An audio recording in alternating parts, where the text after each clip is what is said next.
Hello, my name is Kai, and I am a bit of a rambler. I like to travel, learn, and tell stories. And today I'm rambling on. It's a new week, a lot been happening, but let's go back to front. The community on Lemmy, the Bit of a Rambler community on Lemmy, has a few people, and I've been getting some comments on the pictures lately. I doubt it's because of my stunning personality, so much as it is because I've been putting up pictures of the sushi I keep getting at Sushi Miyagi, like every day. And there's only one chef there, Yerson, and his wife Paula, and they run that shop. And his sushi really is creative and original without wrecking the simplicity and freshness of sushi, without messing up the tradition too much. I will say that having fruit in sushi is weird for me. This is the first time I've enjoyed any type of fruit in sushi. I don't like mixing sweet with savory flavors in general, but so much of the menu at Sushi Miyagi has mango or pineapple as an ingredient that it seemed crazy if I would never try any of them, especially since I was planning on going there so often. And so I tried, I think, a sushi bowl with pineapple first, and it was really good. There was not too much pineapple. There was a thin row of diced pineapple in between wakame, fried salmon skin, fried nori, wasabi peas, and tuna. It was very good. It fit all the other ingredients perfectly, and that is what has been so special about Sushi Miyagi for me. I also don't like fried sushi rolls. I prefer fresh sushi rolls. And I've also enjoyed the fried rolls when Yerson fries them at his restaurant. And I finally asked, okay, this fried nori, how are you making it? Because he makes everything else fresh. Slightly complex ingredients are also made fresh. And I had to know if he was also making the fried nori, which has just a light amount of batter on it, fried on the skin, but the nori itself isn't caked in oil or batter. And he said, I fry it. And he does. He makes it all by hand, which is extremely impressive. He has my favorite item on the menu, I think.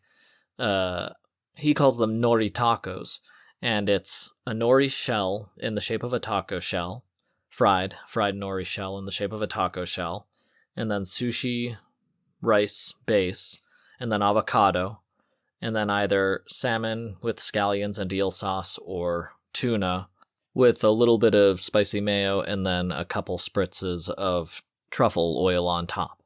And the first time I actually asked, I think for me, there's too much truffle oil on top. Can I get half next time? And the next time he gave me half, but he misunderstood and I got half the same amount of truffle oil on one half of the taco, and then he left the back half completely empty. But I just mixed and matched. And then the third time, we got it right, and he put on half the amount of spritzes, and it was freaking perfect. Because truffle oil is so strong, so he was putting on 6 spritzes on one nori taco. And I felt that was taking away from the taste of the tuna, which, that's another thing, Yerson chooses the tuna himself. He's very careful about what fish he brings into his restaurant. And he chooses very good local tuna. So I really want to taste that super fresh tuna taste. And with 3 spritzes of truffle oil, roughly, instead of 6, I could still taste the very fresh tuna, but there was plenty of truffle oil over everything that you still got that in the back. That is my favorite dish there. And I do not say that lightly because I have a lot of dishes I like a lot there.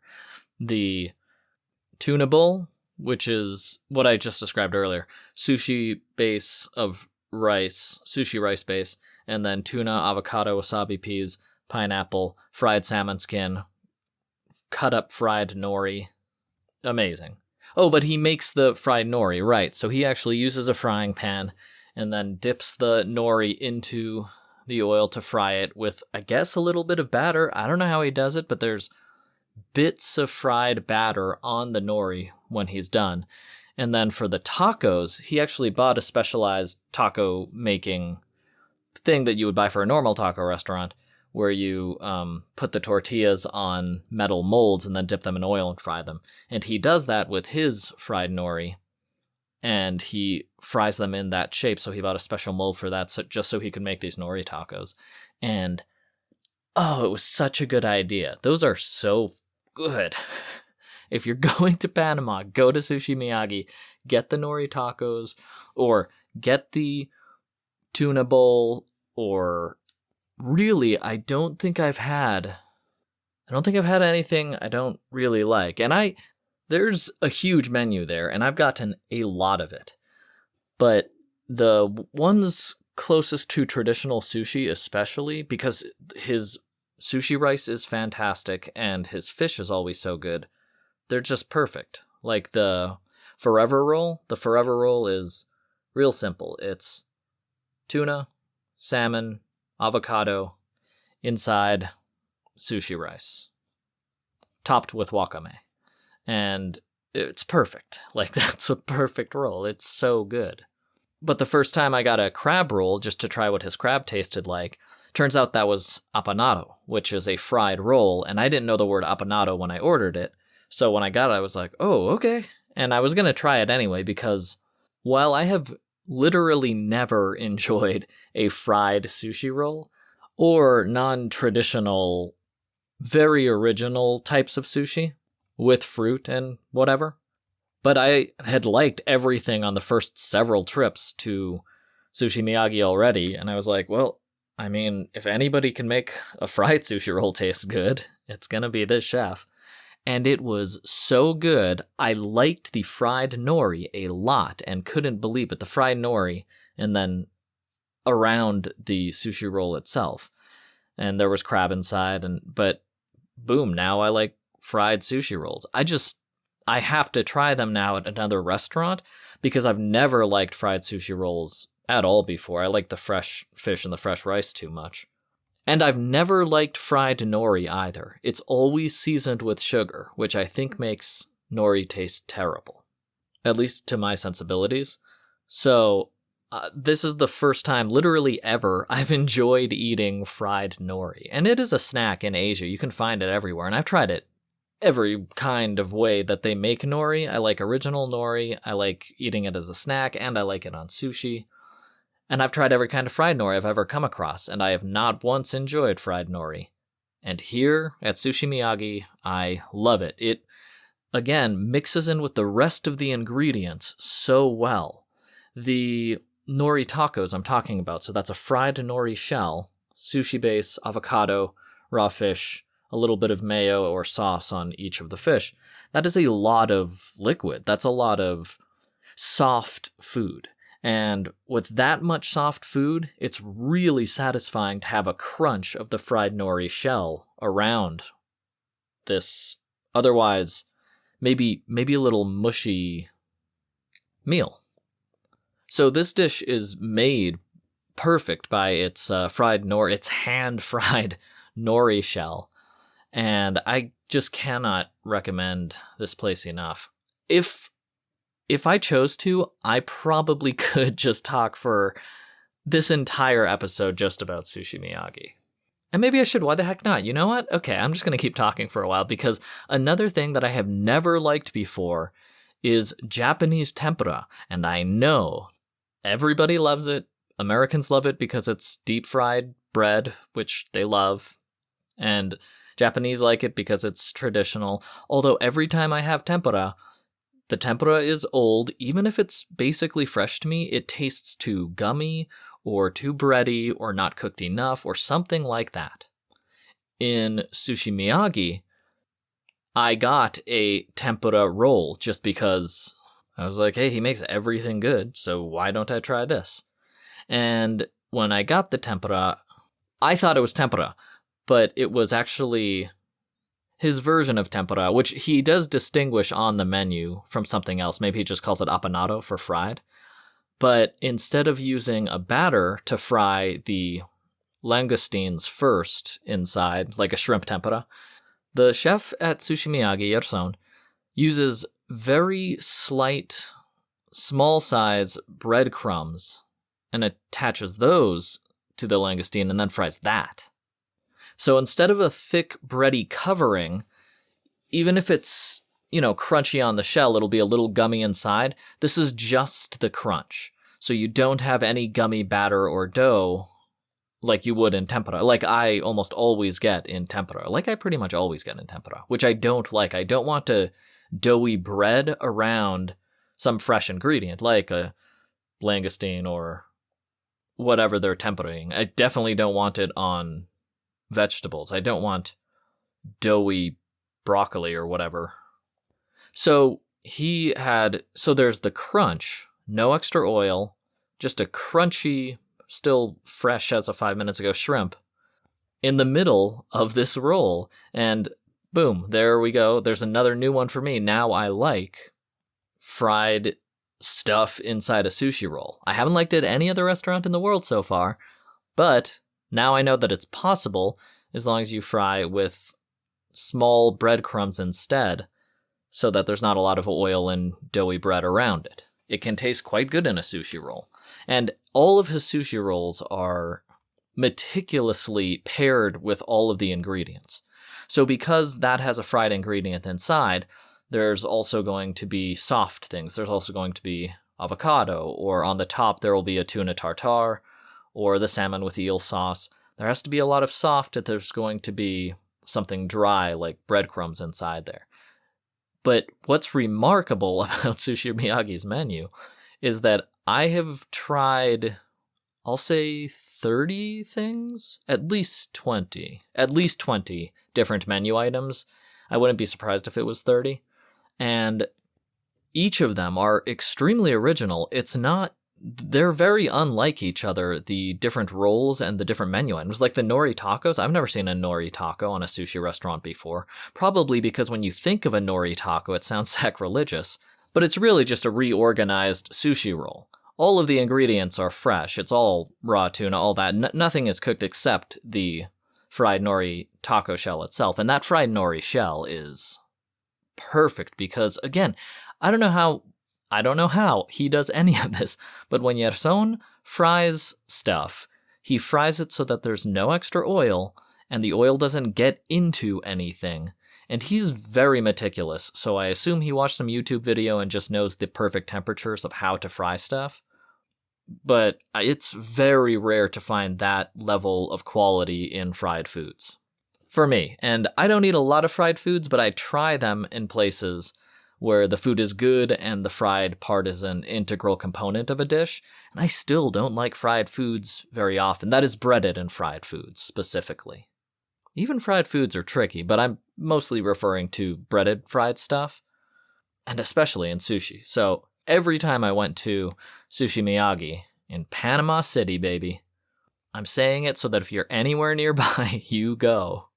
I almost took a Japanese friend there, but she missed my message, and I left a couple days later, so we didn't get to go together. I was very curious what she would think, because the dishes at Sushi Miyagi, and like I said, there's a huge menu, maybe 100 different items. Very creative and original, but very few of them would be considered traditional sushi just because of the fruit or the way he fries things instead of strictly only tempura, battered tempura. But for my money, like small breadcrumb fried shrimp, seafood, or vegetables kick the ass of battered tempura any day of the week. And I told Yerson this at the end. I had to try like a lot of things to be sure, but his sushi is better than sushi I have had in Japan. It's bananas. So I spent a lot of time there. A lot of time during my last week. That's right. I finally flew off from Panama and now I'm in Medellin, Colombia, which was interesting because there's travel advisories for traveling to Colombia. It's at like level 3, so it just says reconsider your travel there. You shouldn't go here right now. But it seems like a lot of that is legacy fear about Colombia and the drug wars that were here nearly 50 years ago now. I mean, they were more recent than that, but Medellin has been renovating its image and investing a lot in local community. I mean, ever since Escobar died, and it feels perfectly safe. I'm sure there are areas where the factions at war with the government, the rebels, are still problematic, like you don't want to take a bus to the border of Venezuela or something. But in the cities, it feels, yeah, it seems totally nice. And it's a very nice city. There's mountains all around Medellin. I did get a house on the outside of the city, and then a little side peache so that I can do my audio work in there. It's great. There's all the peaches in Central America and South America, so I can just get this tiny apartment for like $100 a month or 150, and then use it as a work office to do all the audio work while I stay in regular Airbnbs or whatever. Especially if I pay in cash. Most of the apartment owners here don't even have like a business or anything. They just lease it in cash. But alquile apartamento? Oh, that's another thing that's been going on. Okay, I'm in Colombia. Medellin's cool, but I've only been here a couple days. The food's good. I don't have too much to say about Medellin yet, except that it's very mountainous. The middle of the city, for a long part of it, it's a mostly flat city. It's flat, but I'm just about on the edge, and because of that, I am in hill neighborhood. Every block is like 45 degrees up or 45 degrees down, and it's difficult to get around. I was gonna start running, and I did find a small park nearby, but I'm gonna go look for a running track or something. There are exercise parks here, which is really cool, because I really liked using those in Panama City, and there are a bunch here. And there's one pretty close by, and a pretty big park area, so I'm wondering if there's a place to run there also. But anyway, Medellin's cool. It's still hotter than I thought it was going to be. It's 17 degrees Celsius right now, which is 63 degrees Fahrenheit, roughly. But I'm still hot. I don't know, maybe it's because I've been in so many warm countries lately.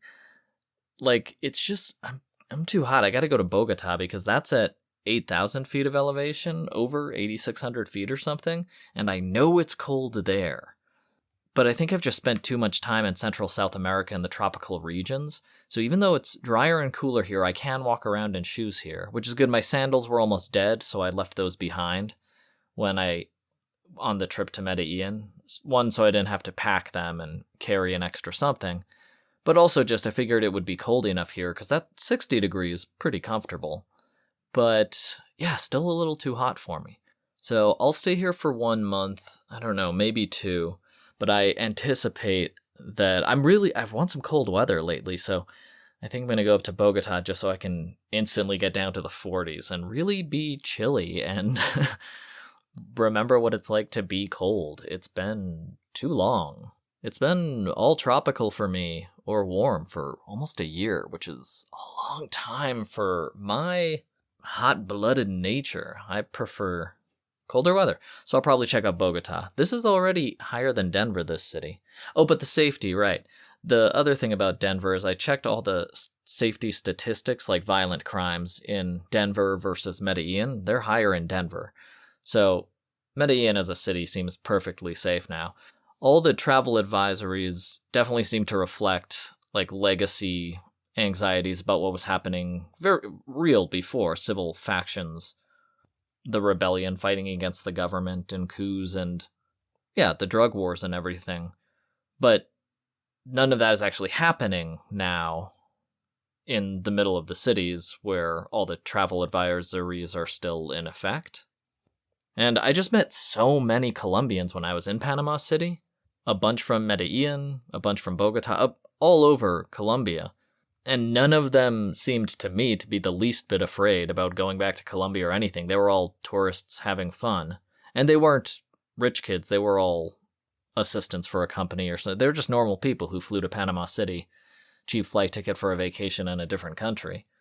But there was just no look of, yeah, it's a little dangerous over there still. Which if you talk to someone from Morocco or Israel or some place where war is pretty common, there's just a different tone of voice, and there's a different way they address violence in their own country when it's tangentially brought up in conversation. So having met and talked to so many Colombians for the past few months, it just seemed like an okay place to go regardless of the travel advisory.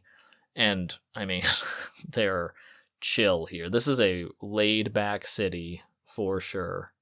A little less urban in some ways than Panama City, but also very green. Lots of built-up malls, big buildings everywhere. Better roads. It feels very modern, but there's still a very strong local, like, traditional culture when people bought an apartment and then managed the restaurant they own below the apartment, that kind of thing. There's a lot of local restaurants in my neighborhood because, like I said, I'm a little bit outside of the city. But it's cool. It's nice. There are exercise places. My apartment's pretty cool. It's super tiny, but it has a washing machine and a fridge and an air fryer.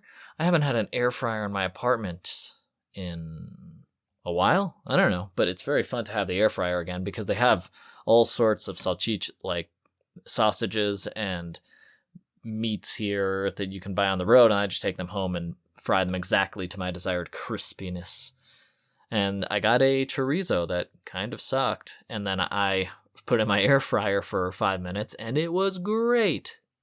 I also just made a sandwich, which might sound pedestrian to you, but it's a novelty to me. It's been a year since I had a sandwich, like a very long time, because most sandwiches are everywhere. You can always buy them in the shops, convenience stores, and whatever, but they aren't the food. Obviously, in like Guatemala, they're usually going to have tacos or something in a tortilla rather than a sandwich. In India, they had, rotis that you could eat your food with, but that's not a sandwich.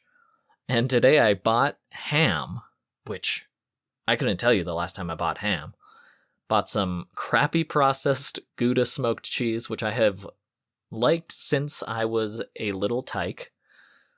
Some interesting thing that said it was cabbage, but looks much more like kale, but it's like the cheapest vegetable.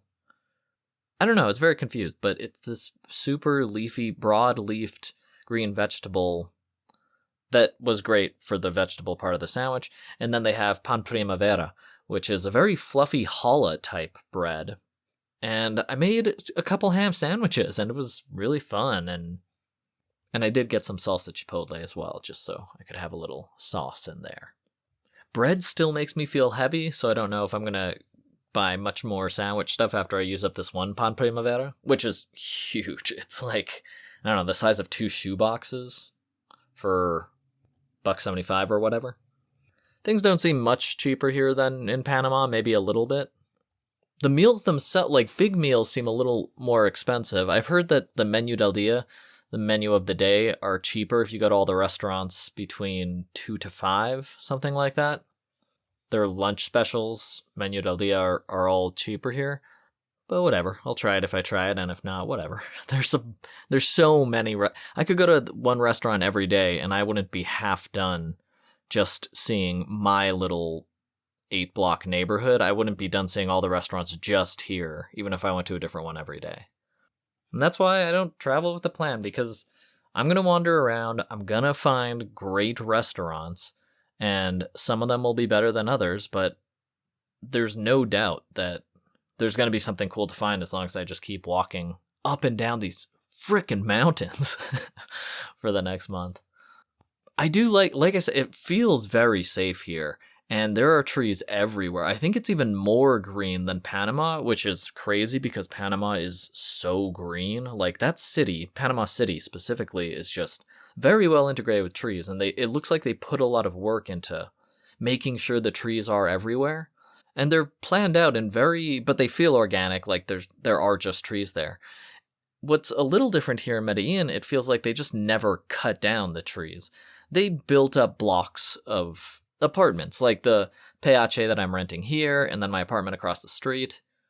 But the trees themselves, they have a more diverse mix of vegetation, and it's not a tree in a plot, and then concrete, and then tree in a plot, which Panama is. It's kind of the trees are planted along the sidewalks.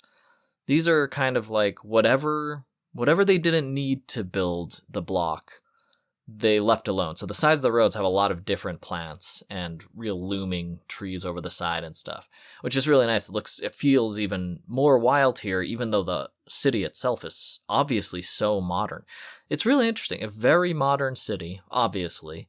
But like I said, the culture is also just as strong to feel here. The tavern, what do you call, like the bars, the hangout bars are very low tech, low key, just some wooden tables, and the guy brings out your beers and food from his kitchen right there. But then you walk 10 minutes and there's a 5-story mall that sells the latest everything, phones and whatever. So it's a very interesting integration of the modern with the traditional here. It seems like they didn't leave either behind. But it's just still a little hot for me, which really surprised me because it is way cooler and more comfortable here and less humid than 5,000 feet lower in elevation like Panama City. But I think I need to freeze the blood in my veins again, get some flash freeze going so I'm comfortable then and I can appreciate tropical climates more. Bogota should help me out with that. Bogota. What else? Oh, back to Sushi Miyagi real quick. This was cool. I took pictures of their entire menu because I realized there were no menu pictures on their Google account. And I always check menus now before I go to a restaurant if it's at all possible. And they have such a diverse menu and they have pictures in their menu. So I figured people would find the pictures popular. And so I asked if they would mind if I took a picture of everything, because it would be like a lot of pictures. They have a big menu and it's a fancy flip book menu with like 12 pages. But I did that. I took pictures of everything, and Google sent me a email like 2 days later, and 800 people had already looked at the menu, and it's been a couple weeks now, and 1,600 people have looked at the menu pictures I put up. So yeah, if you own a restaurant and are on Google and haven't put up pictures of your menu yet, I suggest it. It definitely helps in declaring your presence and availability and customer care. I feel like if you put up your menu item, you're saying, hey, look, I'm proud enough of this food that this is what we have at these prices. If it looks good to you, come check it out. Because if your food is good and someone goes to check it out, they're gonna come back. Or I will. Something else interesting has happened. My language facility, at least for Spanish, is fully back online. I talked to Yerson and Paula at Sushi Miyagi the past week. I was pretty much going every day because I knew I wasn't going to get good sushi once I was at 6,000 feet elevation. And also, I just loved all the food. But I had been going there, 2 months now. Really bad at time, but I think so. And we've mostly been speaking English, although I tried to use Spanish if it could help the conversation. But Yerson suggested I start practicing my Spanish because it was crappier than it should have been, and I've been doing Rosetta Stone for 10 minutes a day, but I knew that wasn't going to improve me too quickly. But it did improve me very quickly was speaking it again, which I knew because that kid in Guatemala who spoke Spanish to me, I was better for like 2 weeks speaking Spanish because that kid followed me around the town and just talked at me and made me respond to him for an hour. And the same thing happened at Sushi Miyagi. I talked with those guys for 4 or 5 days maybe, total, just trying to actually speak in Spanish, even through my limitations.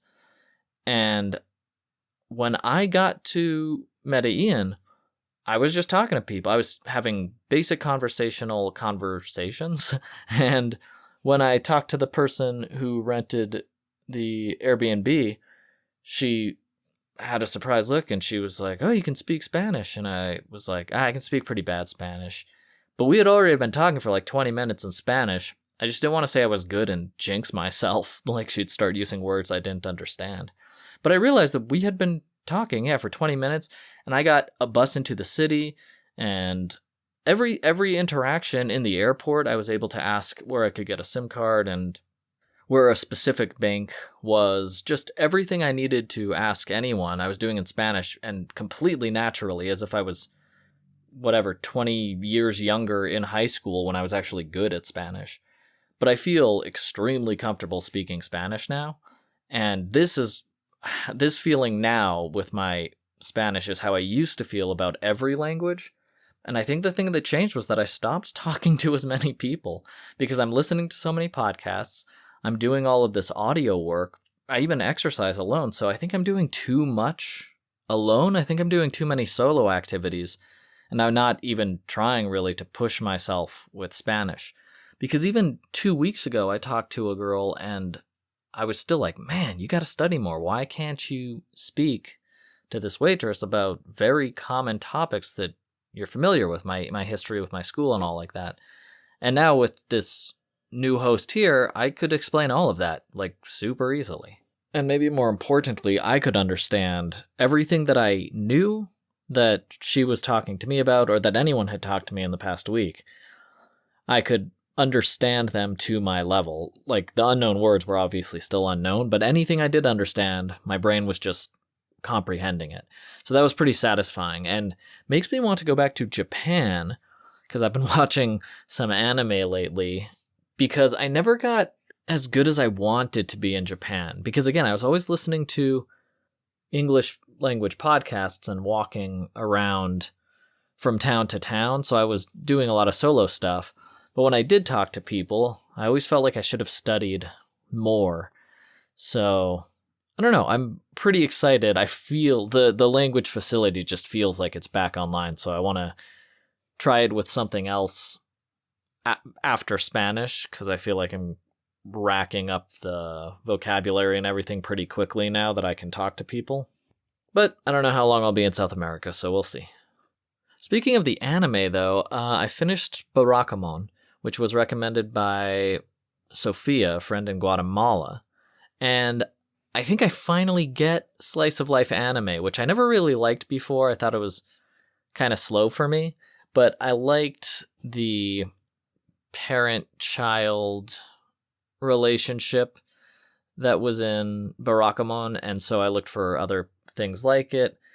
And I watched Bunny Drop, which is another interesting movie where a businessman has to take in a child and raise them, basically, and kind of disrupts his life, but he learns that that relationship with the child was something he was missing in his own life. Uh-oh, autobiographical? I don't think so. But I'm enjoying the relationship on screen for 20 minutes at a time. And then I watched another one really interesting called Silver Spoon. And that was about this high school student who fails an exam, so he goes to an agricultural high school instead. And that show was really interesting because it didn't fit into the parent-child relationship dynamic that I had been enjoying in these other slice of life animes. But it was completely different. So that's why I think now it's not just that specific dynamic. I just like slice of life stuff now.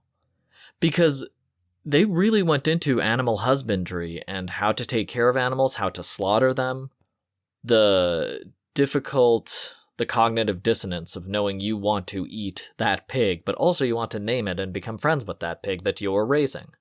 And they just had a lot of really interesting animal husbandry facts and agricultural facts in general in the show.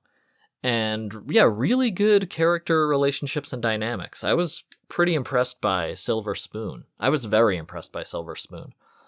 The one that has hit me the least hard is Poco's Udon World, but I think that's primarily because it's called Udon World, and it's not about udon for 11 of 12 episodes. And it's really not even about it in the 12th episode.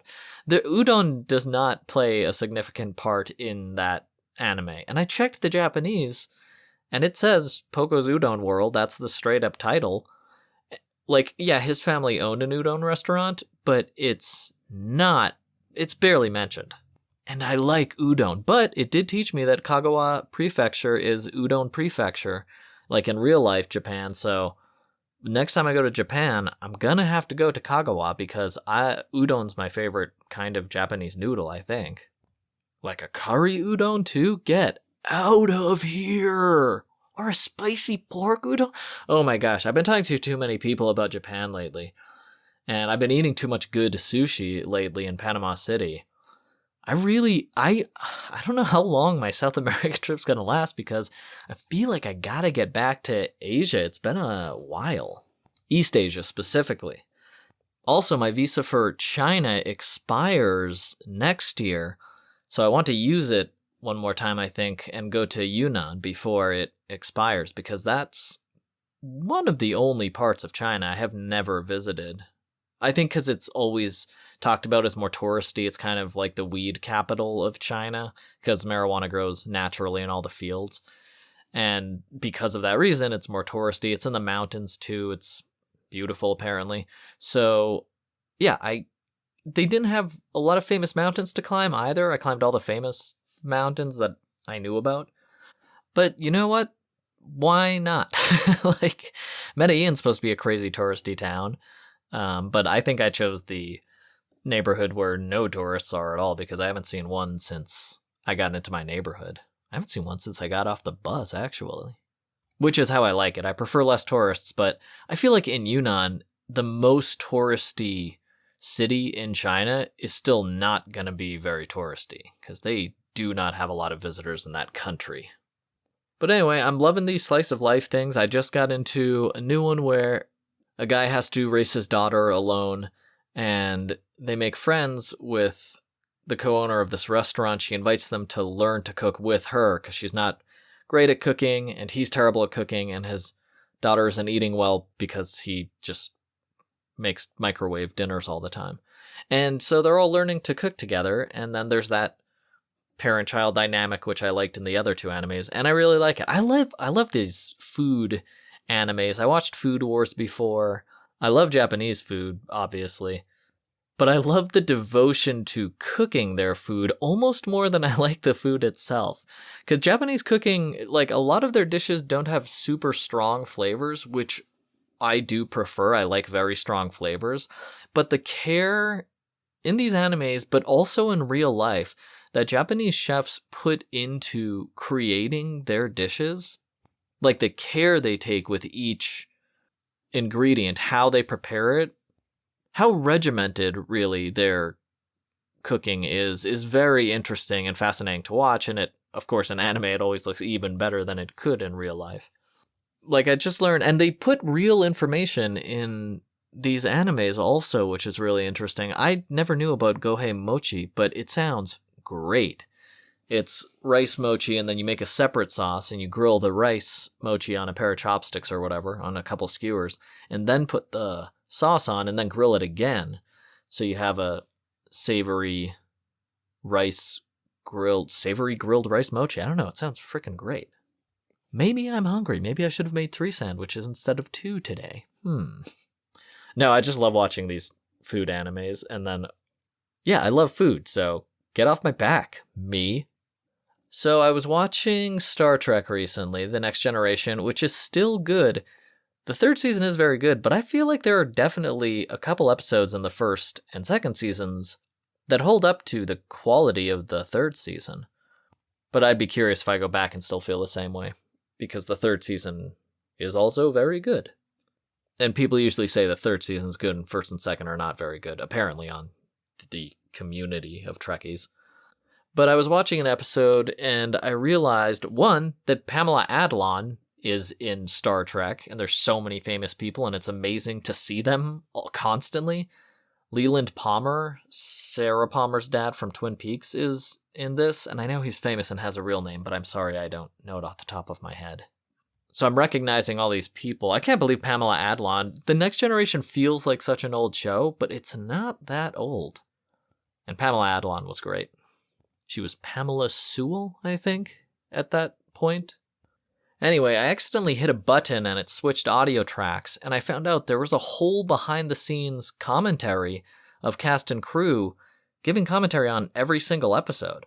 So I think I'm going to rip the audio from all 3 seasons that I have and make them into audio files that I can listen to like a podcast. I listen to so many podcasts anyway, and right now I'm interested in the world of Star Trek, and I listened to a little bit of the behind-the-scenes commentary, and there was a lot of interesting information I had no idea. Like the length of the Voyager, or what is it, the Enterprise ship is 4 feet long, just a bunch of interesting stuff that makes the world more complete and the people that made it, and I'm interested in that stuff, so I might make a personal podcast out of that director's commentary, cast and crew commentary, and listen to that instead of my other podcast, in addition to my other podcasts. Okay, I wrote down leaf lettuce training. What could that possibly mean? I don't know what that is supposed to remind me of, so let's move on from that. There's a Japanese tradition that I saw in that bunny drop anime, the when a child is born, you plant a tree. And I have, one of my closest friends I've known since I was 1 is Japanese, and his parents are both Japanese. And I'm wondering if they planted trees for him, because they have a few trees in their yard and a few kids. And I'm wondering if they did that tradition. Because I remember I read about it in real life in a book somewhere, and I'm pretty sure that's a real tradition. But I think if I have kids, I'd love to plant a tree that grows with the kid. And then, when they're 13 or whatever, I'll be like, boom, planted that when you were born. Yeah, you like how it's 30 feet tall? Pretty cool, huh? Yeah. Pretending that I somehow did something as cool as a tree that grows to 30 feet tall with 10,000 leaves. Trees are amazing, huh? Trees are pretty amazing. Oh, back to Sushi Miyagi, real quick. Your son asked me how his sushi was different from the sushi chefs of Japan. At the end, he started asking me a couple questions about his sushi when he found out I had been to Japan, I don't know, for a year altogether in the multiple trips I've taken there, and how I ate A5 Wagyu beef and all the different great sushis, super expensive to normal by the metro. And that was a very flattering question. And I explained the only difference that I could tell was, I think, the vinegar, the vinegar content of the sushi rice itself. Your son uses white vinegar rather than rice vinegar, which is what they use in Japan, because rice vinegar is pretty expensive in Central America. But however your son cooks it, I don't know if he leaves it out so it mellows a bit, but it's much less sharp than a white vinegar rice can be. So I told him that I think the rice is different, but that's about it. His fish, his tuna especially, is as fresh as much of the tuna I have had in Japan, Japanese sushi. And as far as the vinegar goes, he's using white rice vinegar as well as I have ever tasted white vinegar sushi rice before. You can taste the vinegar very slightly, but it's soft rather than harsh like white vinegar usually is. So he must boil it and add some sugar or something first, or salt, because it's a lot less bitey than white vinegar sushi rice usually is. So I told him, don't change yours. I don't think the difference in quality, since you can use white vinegar in your sushi rice so well, I don't think the difference in quality is going to be particularly noticeable if you move to rice vinegar, if it's an added expense. The sushi rice at Sushi Miyagi is already so good, I don't see the point in changing it. It doesn't stick together. You can taste every individual grain, but it's soft, but it's also fluffy, and it's soft, and it's fluffy. It is great sushi rice. Really, if you go to a sushi restaurant and the rice isn't good, it doesn't matter what, it means that that's a bad restaurant. Don't go there again. Or you can give it a second chance, but I have never been to one that makes bad rice and gone back, and then it's suddenly good. And if you have bad rice, then even good fish doesn't taste very good, because the grain is either crunchy, or it's sticky, or it's just old and stale, so it's porous, chewy like it shouldn't be. And Miyagi has perfect sushi rice. I wouldn't touch a thing. But now I do see, this is another reason why I gotta go to Japan and try some rice vinegar sushi rice, because what if I'm remembering it differently? So in my last week in Panama City, this girl who was there the first week I had moved in came back to Panama City, and she's a cam girl for sure. I'll just say you could hear it. But I saw her cooking breakfast a couple days later and said hello, because I remembered she had a cool Indian name, and she was very, very smart. And, but she likes conspiracy theories more than she likes a lot of science. And so we talked and had a lot of fun. She told me about, she believes in the hollow earth and reincarnation, and more tangibly, the factual prehistory that hasn't made it into books yet, like Göbekli Tepe, or, the other Turkish cave systems from thousands of years ago. Just less popular factual prehistories. And then I've been listening to Portishead just recently, and the Indian girl was listening to Portishead the day after I started listening to it and was singing along to it. But I was already leaving the city in 2 days, and it just wasn't the right time to start any sort of relationship. And so I enjoyed her singing from my room. And then I flapped off to Colombia. But apparently it was Beautiful Women Week because another woman, it's been all guys in that peache in Panama, which when I moved to that peache, it was almost all women and then me. So that was nice because girls are pretty and I'm more comfortable around them than around stinky boys. And then after the first month, it was all guys. And so there's only one shared bathroom. So that was used much more. And I use the bottle bidet, but in Central South America, they use a trash can next to the toilet that you throw your dirty paper in after you wipe yourself, which I think is gross and is maybe why I'm living in, my own apartment, why I rented my own apartment again. So I didn't have to sit on a toilet next to a wastebasket full of human waste. By the way, if you're traveling to a country that says, don't throw paper in here, you can't use toilet paper in this toilet, that's not true. I've done that in every country that says not to do that. If you use too much toilet paper, it will clog. Their pipes are thinner. But if you don't use too much toilet paper, it works fine. The only thing is I think everybody uses gobs of toilet paper, so maybe don't, actually. I use the bidet. You should just start using the bidet. Because if you throw in 10 pieces of toilet paper, it probably will clog the toilets. And then you're going to blame me for recommending to do it. No, I don't recommend you use toilet paper regardless of the sign on the door that says not to. I recommend you use a bidet. A bottle bidet. Or if you're lucky enough to be in one of the countries with bidets everywhere, then obviously spray on. I went to a bar that I've been meaning to go to since I landed in Panama, and I figured, you know what, you're leaving in a couple days, just go. And they happened to have a 2-for-1 special, so I was like, okay, great. And I got a couple beers. They had a pool table in this bar that I didn't even know about. And more importantly, it was a balanced, recently refelted or very well maintained pool table. And the pool balls were all new. So it was kind of shocking because I don't know if you play pool in a lot of bars, but those tables, the balls, and the cues are usually in terrible shape. But these cues, a couple of them were bent, but half of them were straight as an arrow. Half of them were new, and the balls all looked new, and the rack was new, and the table was new. And I had a very fun time playing. And right before I finished my second beer, a guy named Darnell asked if he could play me. And I was like, yeah, for sure. And I won a game against him. And I was like, oh my gosh, I can still play pool. And it's been years since I did that, so that was fun to find out. But then it was 2-for-1 beers, and I was like, well, this guy likes to play pool. He just got here. Bar's empty.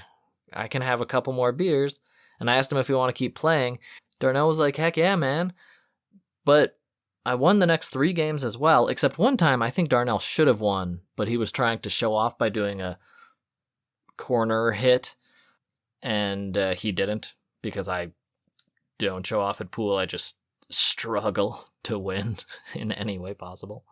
Except I don't like blocking shots, so I never do that. And I always shoot from the kitchen. But anyway, I won 4 games in a row, and I was like, look at me, woo! And I knew I wasn't that good, but I was pretty just happy that I had this fluke happen. And then Darnell's friend showed up, and he played me, and he kicked my ass twice in a row without breaking a sweat. The first time I did okay, and then the second time he basically ran the table in, I think, 3 turns. But I had a super fun time playing against... I had a great time winning, obviously, that's always fun. Then I had a good time losing against his friend, and I could see all the pool knowledge was coming back after the few years it's been. And I could, learn stuff just from watching this player who was so much better than me, and was having a fun time kicking my ass, you could tell. And he couldn't speak any English, which maybe helped him laser focus on beating the shit out of that game. And that was a super fun time. That was a great way to end my last week in Panama, or at least colored it, because I think I said still had a couple days left. All right, beautiful women day in the apartment, though. So there were all women and then all guys, and then when I was leaving, the women were all starting to come back, so there was beautiful Indian girl, and then right after her, this beautiful Russian girl, I think, or at least it was some Eastern European language, but she needed a USB-C charger, and she knocked on my door and asked, and I was able to help her. And I was like, oh no, they're all coming back right now, right after I bought my ticket. But that's okay, because you know where there are also beautiful women? Colombia and literally every other country in the world. So I'm fine. Oh, I have more Sushi Miyagi stuff here. Okay, this is another reason why Sushi Miyagi is fantastic. Yerson, when I was in the middle of eating this other stuff, Yerson gave me a salmon belly piece of nigiri, just one piece, heated up, but not blackened. He used one of those little butane torches that dessert chefs and sushi chefs use, but I don't know how often you get that, but very often sushi chefs blacken the fat, and you can blacken like a Neapolitan pizza in Italy. That's supposed to be blackened. I don't think you should blacken the fat on salmon belly because it doesn't add a flavor. You just get burnt flavor. So Yerson did not blacken any of it, but he heated it up to a very high temperature, which freaked me out because I was like, oh, this isn't microwaved, right? Because microwaved salmon belly is terrible. It just tastes, you can't bite it. It's not very good. But that's not what he did. He used a lighter, held it far away so that he heated it up, and so the fat is soft, but you can still bite through it really easy. And it was the best piece of salmon belly nigiri I've ever had. And including Japan, including everywhere, including that $600, whatever that place, Sasabune Sushi, I think, in Hawaii. Like, no one did salmon belly as well as he did. And the other thing he did was granulated salt. I believe it was sea salt, not just fine salt. And a little bit of wasabi on the bottom of the salmon belly, but over the rice, and then sprinkled chives on top. And it was the best bite of sushi I maybe had at his restaurant. That can't be true. No, that can't be. I mean, the nori tacos were so good. But that salmon belly was insane. A truly exceptional piece of sushi. It just knocked me on my ass again. And again, this happened like nearly every time I was in the restaurant, or maybe every 3 times I was in the restaurant of Sushi Miyagi. But it reified. I was like, no, I'm not playing this. I'm not making too big a deal out of Sushi Miyagi. Yerson is a good sushi chef. He's good at this because he knew what to put on the bottom. He knew how it would match. He didn't put soy sauce. He used just salt because the soy sauce would definitely take away from the light but complex flavors of the salmon belly. The fat makes a much lighter flavor than just regular salmon. It's just perfect. So again, I was just like, yep, this is an unbelievably good sushi restaurant. And he's an unbelievably good chef. Oh man, that is the best nigiri I've ever had, probably. That was so freaking good. I have had crazy good tuna nigiri also. But in terms of like a prepared dish, a prepared piece of nigiri, where with multiple ingredients, that's the best one for sure. That was incredibly impressive. At least in years that I've had. It was so good. And let's move on with Sushi Miyagi, because the last day I was there, I thought my plane was a lot earlier, but it actually left at noon. And Yerson and Paula offered to drive me to the airport. And I said no, but then I remembered that, like, when you make friends, like, one of the best things you can do for your friends is let them help you, because it feels good to help other people, and you build a relationship in that. And while I certainly I knew how to get the subway to the airport and everything, I just said, yes, thank you, that would be great, because I liked spending time with them. It was nice. I wanted to stay friends. And they said they'd pick me up at 8. And then at 1 a.m., they told me that they couldn't do it because Paula got sick. And I was like, yo, that's fine. No worries. Hope she feels better. And then I checked my ticket one more time just to be sure that I had all the times right and everything. And turns out I was set on going to the wrong airport. I thought I was going to the same airport I landed at, Tocumen, but I was flying out of Panama Pacifico, which is 20 miles away. It's on the complete opposite end outside of the city of Panama. So I almost had these guys drive me to the wrong airport, or I almost went to the wrong airport. So it turns out it was great that they could not drive me and made me check. I had checked that ticket like 6 times and I had checked in with it and everything. And for some reason, it just slipped my mind because I think I even read Panama Pacifico before, but I didn't connect it. But so it turned out to be a great thing that I did not get a ride to the airport, because then I could safely get an Uber to the correct airport. And I did, and it was great. Oh my gosh, Central South American Ubers are nuts. That was like a 50 minutes, 45, 50 minutes from my apartment straight to the airport. $7. The Uber prices are nuts in... Oh, no, wait, sorry, it was $12. $7 was the last one to the canal. But $12 for basically an hour-long ride from my hotel straight to the airport that has no public transit, no mass transit connections. Pretty good. It was 7 at 4 a.m. At 4 a.m. I could have ordered it for $7, but I waited until 8 a.m. before I went. And so it was the day everything was going. There was a bunch of, there was more business, so it was $12 instead. But still, $12 for an hour in a taxi, it's pretty dang good. And I got other rides in Panama that were literally like $4 for a 20-minute ride, or less than $4 for a 20-minute ride to the canal. Some of these, good rideshare prices in Central South America. I can say that.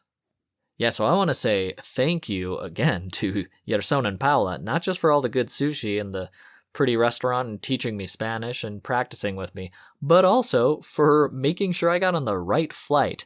Oh, speaking of the flight, we got interesting stuff there. So the airport that I flew out of, Panama Pacifico, was the smallest airport I've been to since Mongolia. And it was the exact same size just about. It's just one dome-shaped building. It looked exactly like the Mongolia one. It was kind of weird. Wait, was that Mongolia? Maybe it was China. I can't remember exactly. But it was in the frozen northeast of China, if it wasn't in Mongolia itself. And super tiny, one building, and this one in Panama City, but outside of the city, the southwest, not big one, more for domestic flights. Very tiny, one building, dome-shaped. And I drove up, but I was too early, so I wasn't even allowed to check in. I had to wait, because they don't let you in until you're really close to your flight. Because it's so small, so there's not a lot of flights, so they have everything under control. But I noticed that the security lady who was telling me, no, I have to wait to check in, she was looking at my bag and she even asked, like, I think that's too big. That's too big to take all your stuff with you, right? And I was like, uh-oh. But luckily, I had my cargo jacket. And that is my regular puffer jacket that I have sewed a large size of my back pocket onto, so that I can fit most of my backpack, more than half of everything in my backpack, into my jacket between the 2 inner pockets, one on each side, and then the huge back pocket I sewed on there. That can fit my laptop or all of my shirts and pants, and then 2 outside pockets. So I had all of my health stuff in the right outside pocket, all of my electronics in the outside left pocket, other wires for the microphone in the inside pocket on the left, and on the right I had a bunch of clothes, and I put all the clothes on that huge back pocket, and the jacket was totally stuffed. But because of that, my rucksack looked basically empty. So even though it was bigger than 40 centimeters, I think, or whatever, they just waved me by because it obviously could fit anywhere. It wasn't a big deal. And I just want to say that that's the most I've had to reshuffle my rucksack because usually I'll put like maybe just the shirts or something in there so it doesn't look as full and I can just take my rucksack on the plane. I haven't paid for baggage fees in a very long time because they don't usually care. You can take your baggage on, and then if you have a jacket, put stuff in your jacket because they can't test the weight of the person, only the weight of your baggage. But this time I could tell because everyone had small bags. That's the other thing. Everyone I could see waiting for the same Medellin flight I was going to get on, they all had under 40 centimeter, very tiny, regular sized backpacks. Was basically the biggest other bag I saw. And I was like, okay. So I took everything I could out of that bag and just put it in my luggage jacket that I have specifically for this purpose, and it worked great. And even though the ticket guy was like looking at my jacket, I went through security, I put the jacket in there, they didn't say it was weird or anything. They did see the microphone stand, of course, and like every airport in the world, they're like, what is this gun looking thing? I'm like, dude, that's the microphone stand. Folded down, it's a microphone stand. And one of the security guards at the airport asked, oh, do you podcast? And she like looked really interested. And I was like, yeah. And then I got to the check-in office, and even though I checked in online, I have to double check in because they have to check that I'm conforming to the Colombia standards for flying to the country. And Colombia is pretty strict compared to other ones because they require an online registration check-in, which I did do before, and it's easy to do. That's just not well announced, so you might not know to do it. But the other thing that's more of a pain in the ass is having proof of an onward ticket. And half the time when they say you need proof of an onward ticket, most of the time actually, you don't need proof of an onward ticket. I've landed in countries many times and they say, do you have a ticket to another country? And I just say, no, I'm not leaving for 3 months. So I usually like buying my ticket in the last 2 weeks or so. I'm like, okay, stamp in the country. This one, the flight company wouldn't let me go on the plane unless I had proof of an onward ticket. But I didn't want to buy one, and I didn't want to buy a refundable one. So I just got to the confirmation page that looked pretty similar to a confirmation purchase page of a flight, and I screenshotted that, and that's what I showed the guy when he asked me, and he was like, where's the confirmation number? And I was like, I don't know, they just told me to screenshot this and they'll email me in a few days. He was like, okay. And then I got on the plane. And then when I landed in Colombia, they didn't even ask me anything, really. Oh my God, but the Colombian immigration line was crazy. I am not sure what happened, like why it was so slow, but it took me 2 hours to get through the immigration line, which is about as long as I've ever been in an immigration line. I mean, India was 20 minutes. Guatemala was 5 minutes. The U.S. is like maybe the second longest country, the U.S. has also taken me over an hour to get through the line, even for American passengers. Usually, airport immigration makes it much quicker for the citizens of that country and slower for visitors of that country. But the U.S. is not super quick in the airports I managed to fly into anyway. But yeah, this was a bummer. This was 2 hours, and they offer free Wi-Fi in the airport, but only for 1 hour. So by the time I got out, I was going to use that to look for my SIM card and the ATM, because there's one bank here, Banco de Bogota, and its withdrawal limit is twice as high, and its banking fees are half as much as all the other banks. So I wanted to check my map so that I could get that ATM specifically in the airport. But I mean, it lasted an hour, and I still had an hour left in this freaking line just to get through immigration. It was very surprising. I couldn't believe how long it was taking. And then when I got up there, they asked me a couple questions, and I was like, Turisto, and bueno, and then they stamped me, and I was right in. But you know what? It's a couple hours in line, and then you're in Colombia. You can live in Colombia for 6 months, and all the apartments are $300 to $400. Or $100 if you want to get a super tiny piace like I did for the audio work here. Yeah, it's cheap. It's cheap. It's worth waiting for 2 hours for, modern healthcare and modern transportation, all the modernities with great food, and everything is cheap, though. traveling is nice. If you have any questions, contact me because I like helping people move into their comfort zone, which is usually out of the situation they feel trapped in. Oh, I thought on the plane that they weren't using any English translations, which I thought was interesting. It was a domestic flight between Central South America, so I figured, oh, maybe they just don't do the English translations like they usually do on international flights.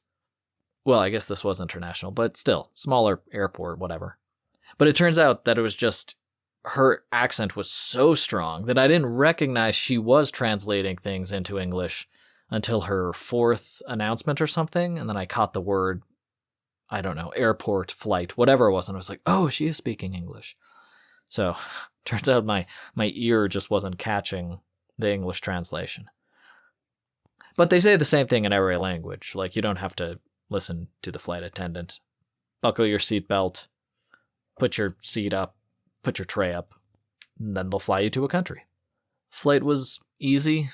I got into Colombia. The immigration was terrible, but all the airport employees, including the immigration desk officer, were all super helpful and efficient. I don't know what was up with that line. But once I got into the airport itself, I asked a dude, hey, is there a Banco de Bogota ATM around here? And he was like, second floor, 200 meters, it'll be on your right. And I went there, it was right there. And I got, lower fees and a higher withdrawal limit.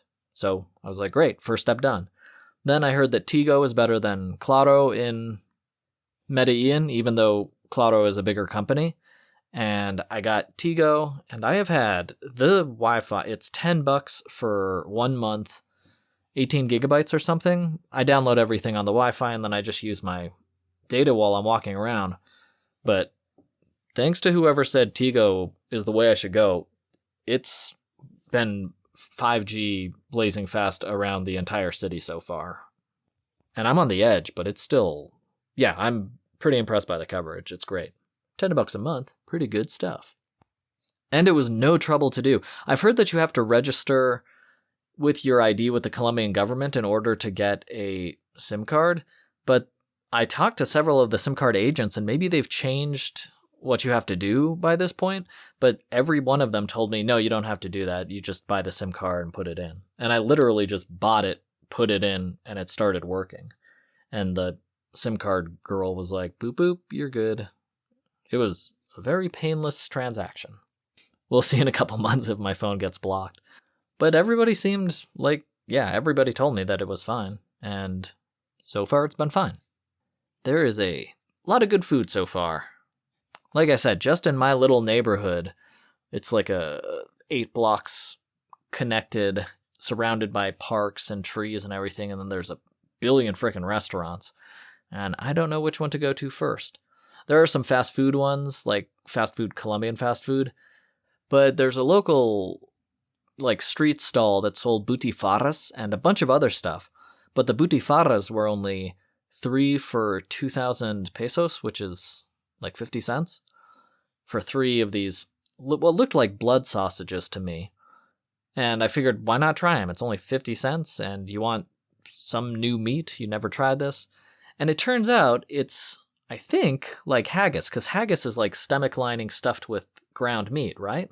That's what this was. It's stomach lining, which is an unpopular part of many animals to eat, mixed with ground pork, and then they make that into sausages. And I don't usually like stomach. Actually, I like it, but it always makes me sick for some reason. In China, anyway. And then this butifarra was really good. And there's a different butifarra in Peru. In Peru, it's a sandwich. Here, it's just these stomach lining and ground pork mixed together into a sausage. And this just made the ground pork sausage, basically, a lot more rich. It was a little bit like a blood sausage, but it wasn't just blood, which I don't like so much. It just tastes like a very, very rich sausage. So I think I'm actually going to get some more of those. Oh, especially after I threw it in the air fryer for a few extra minutes, so that more fat was heated out and you get stronger flavor of the actual meat. Maybe I'll do that tomorrow because I still have so much of that pan primavera. I can make a sandwich out of this butifarras sausages. Yeah, they were very good, though. I was pretty happy to find out about those. I've never had them before, never heard about them. Got a little bowl of a few of them, and they were great. Oh, I finally have something to complain about my new phone. The Moto G54 has completely kicked my Pixel 6's ass in every category. Actually, even this one, because the Moto App Manager has started installing crappy games that I don't play games on my phone anyway. And every day it was installing a new, Block Party, which is like a Tetris clone. I was like, what the frick? The first time I thought I accidentally installed it, so I uninstalled it. And then the second time I was like, wait a minute, what's happening? And the third time I got a notification that says Moto App Manager installed this shitty game for you. And there's no option for it not to install shitty games, but you can just turn off Moto App Manager, which I don't think has any purpose. I can't see any. But I just turned it off, and now it isn't installing shitty games.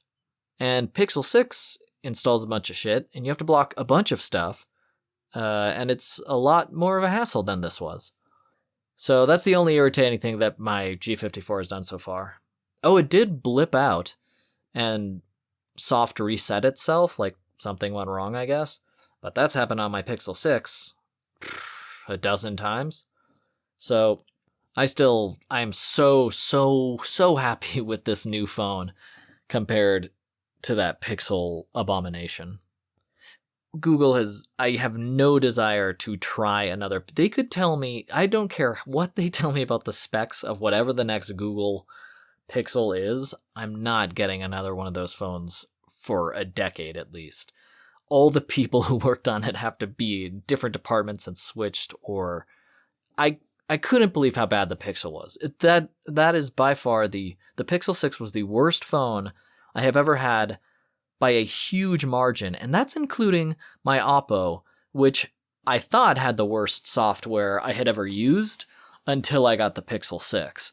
The Oppo is this Chinese brand that has incredibly fast micro USB charging, which is really interesting, faster than USB-C. They developed this proprietary charging technology, but their Color OS was a huge pain I think it was that. It was a huge pain to use, just very closed environment, very difficult to make any changes. And then I got the Pixel 6 and I was like, well, I don't think it's as bad as the Oppo. And then I kept using it and I was like, oh, this is way worse. Like, the now playing function doesn't work. I can't uninstall Google apps. I can't remove the search bar from the home screen. Are you kidding me? The file manager, default file manager is dog crap. Like, yeah, Pixel 6 was insane. It's been so liberating to have a new phone that just works. Moto G54. I was like, if it's a pain, I'm just gonna root it. I'm just gonna throw on graphics. I'm gonna throw on a different ROM. I have no reason to do that. There's no bloat on this phone.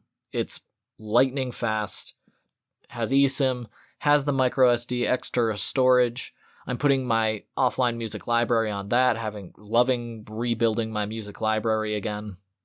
Yeah, high five to Motorola. You will be getting my business when I decide to upgrade from this phone. Because if this is what their mid-range phone is like for $150, what the heck are their flagship ones like? I'll probably just get another $150 one next year when everything's, 4 gigabytes of RAM better or whatever. Because this is, I don't even know what I would do with a faster phone. It doesn't make any sense, basically, to get a faster phone than this. Because I don't play games. I hear, the games demand better phones, but since I don't play any games, I don't need anything. I need a working file system and a simple operating system. I need no bloatware, and I need the phone software to stay out of my way no matter what I want to do in the software environment. And so far, the Moto is delivering on all of those promises. Yep, I'm digging it. Oh, and did I talk about how much better Dolby Atmos controls my headphones? I must have, but it's so clear that the Pixel 6 audio software, it's either terrible or made deliberately terrible, because my audio is so clear now on these Bluetooth headphones using the G54. And it was garbled and crappy on the Pixel the whole 2 years I had the Pixel. And I thought that was the fault of the headphones, and it's not. It was the fault of my freaking abomination Pixel 6. So, if you're on a budget, but you need a good new phone, I can recommend the G54, Moto G54. I have the 5G one. I think there's a 4G one for Americans, but I have the Moto G54 5G. It's a great phone. And on that note, I'm going to ramble off here. It was great talking to you. Thank you so much for listening. I saw like 60 people listen to the Ramble On episode a couple weeks ago. That's cool. Thanks, guys. Why? What was I talking about? What? I'm not going to go check. But anyway, I'm so glad that some people are listening and having fun with these dumb, goofy ramblings I'm doing. If you have any questions, bitofarambler@gmail.com or all of them socials, especially Lemmy and Blue Sky I pay attention to. I hope you have a great rest of your day. I might have prosciutto and a beer and watch some more of these fun slice of lifes. So I will talk to you soon.